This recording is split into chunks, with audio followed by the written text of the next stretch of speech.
आप देख रहे हैं देश का सबसे भरोसेमंद चैनल दिल्ली नेशनल। नसीमुद्दीन सिद्दीकी उत्तर प्रदेश की राजनीति में जाना माना नाम। नसीमुद्दीन सिद्दीकी का जो राजनीतिक सफर समाजवादी पार्टी से शुरू हुआ, बहुजन समाज होते हुए, कांग्रेस से होते हुए कल वापस समाजवादी पार्टी में पहुंच गए। आपको बताते चले कि एक वक्त था उत्तर प्रदेश की राजनीति में नसीमुद्दीन सिद्दीकी के जैसा कद्दावर नेता नहीं हुआ करता था। कभी मायावती के कैबिनेट में प्रमुख स्थान हासिल किए हुए नसीमुद्दीन सिद्दीकी आज हाशिए पर आ गए और आज वापस लौट कर करके समाजवादी पार्टी का दामन थाम लिया। हमारे साथ गोरखपुर में मौजूद है ओम नारायण पांडे जी, जो बहुजन समाज के प्रदेश प्रवक्ता रह चुके हैं। आइए हम उनसे समझने की कोशिश करते हैं नसीमुद्दीन सिद्दीकी के व्यक्तित्व पर क्या इनका कहना है, क्या इनकी सोच है। आपका बहुत बहुत स्वागत है। नसीमुद्दीन सिद्दीकी, आपके कैबिनेट का माना जाना नाम कद्दावर नेता, क्या हो गया कि बहुजन समाज छोड़ कर करके कांग्रेस ज्वाइन कर लिया? आदरणीय जी, सबसे पहले तो मैं आपको बहुत बहुत बधाई और धन्यवाद देता हूँ कि आप नसीमुद्दीन सिद्दीकी साहब के विषय पर आप आज प्रेस लिखिए। देखिए, जो सम्मान मैं ज्यादा कुछ नहीं कर सकता, वो बहुत बड़े नेता थे, बहुत हैसियत के नेता थे। बहन जी का उनके ऊपर बहुत ही समझिए अटूट विश्वास था। बहन जी उनको बहुत ही ऊंची निगाह से देखती थी। लेकिन आदमी का पतन अपने कर्मों से होता है। आज नसीमुद्दीन साहब एक भटकी हुई आत्माओं की तरह से भटक रहे हैं और कहीं भी उनको अभी शांति मिल नहीं रही। कांग्रेस में गए, वहां उनको शांति नहीं मिली। फिर वह जैसा कि आप हेडिंग लगाए, हाथ छोड़ करके और साइकिल चला रहे हैं। तो ये तो उनकी घर वापसी हो गई ना? तो घर वापसी नहीं है, वो हाथ छोड़ के जब साइकिल चलाएंगे तो कितना दूर तक हाथ छोड़ के चलाते रहेंगे, यह अपने आप में एक प्रश्नवाचक चिन्ह है। मैं कहना चाहता हूँ, जब हाथी से उतर करके हाथ पकड़े थे तब तो बड़ा अच्छा था। नहीं, अच्छा कबो नहीं रहा है। देखिए, मैं यह ऐलान करना चाहता हूँ कि उनको कहीं शांति मिलने वाली नहीं है। जो सम्मान, जो पावर, जो उनका इज्जत, जितना वजन के वह बहुजन समाज में रहे हैं, वह किसी भी पार्टी में उतना वजन नसीमुद्दीन सिद्दीकी साहब को, मेरा दावा है, मेरा इस पर कमेंट है, मैं बाजी लगाता हूँ कि कोई माई का लाल पैदा नहीं है। जो जितना वजन वह बसपा में पाए थे, उतना किसी भी दल में नहीं मिल सकता है।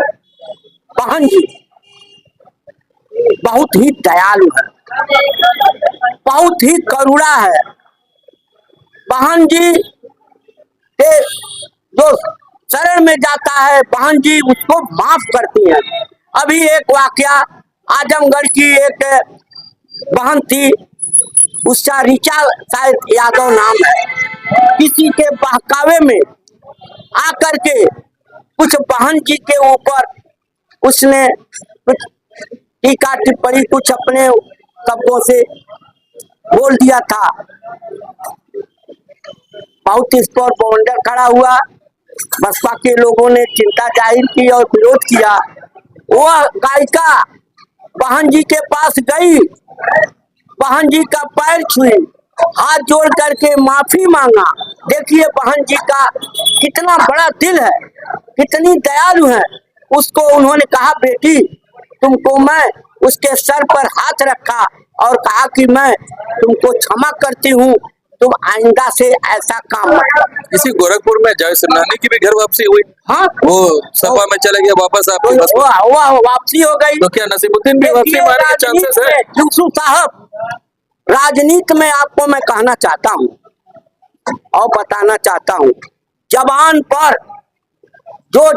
पर नियंत्रण नहीं रखा वह राजनीति में कभी भी सफल नेता नहीं हो सकता। तो क्या नसीमुद्दीन के वापस आने के चांसेस है? नसीमुद्दीन को की जमान बहुत फिसल गई थी, वह अब बहन जी माफ कर दें तो ये जान लीजिए बहन जी की बहुत बड़ी बात होगी। उनको बार बार मैं कहता हूँ कि उनको ठिकाना कहीं नहीं मिलेगा। वह बहुत ही हल्के हो गए, वैसे हल्के हो गए, क्षुद्र नदी बढ़ चली अतुराई, थोड़े धन में खल बउराई। ये शायद ये कविता कबीर दाता रहीम जी का है। तो वह जितना पावर पाए उसको संभाल नहीं पाए।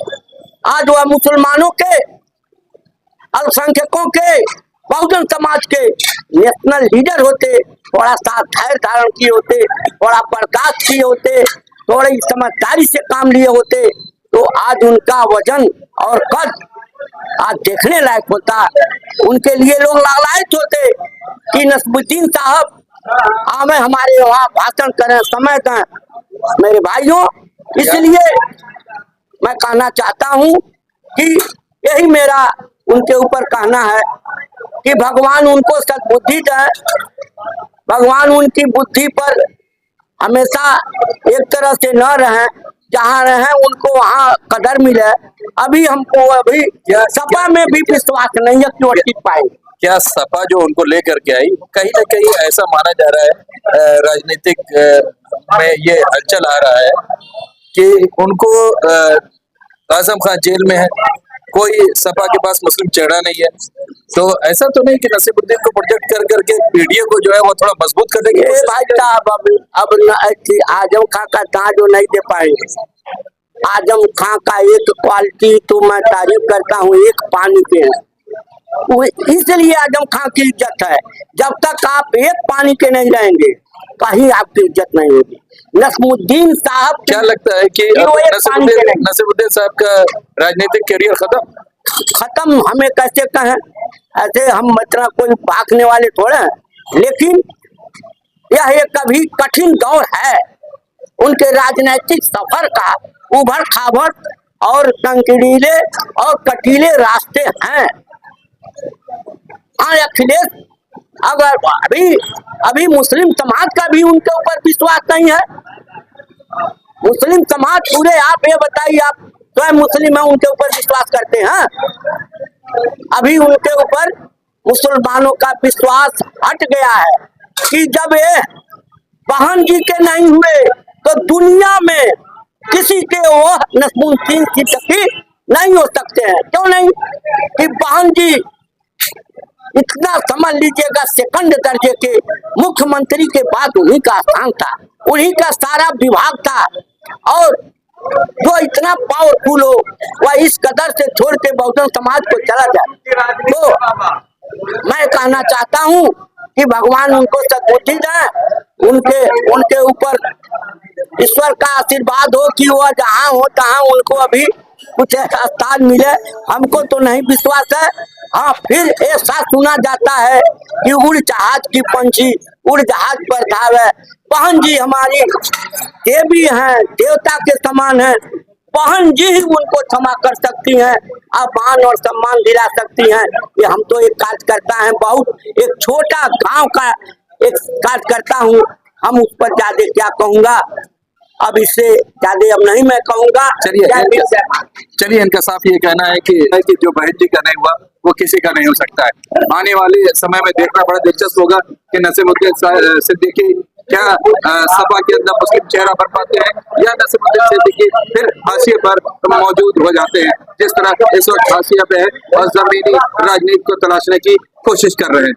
आने वाला समय इसको बताएगा कि वोट किस कल पैदा है। हम बने रहेंगे, क्या अपडेट्स है वो आपको देते हैं। आपका क्या कहना कमेंट बॉक्स में लिखिए। मैं मोहम्मद यूसुफ गोरखपुर से।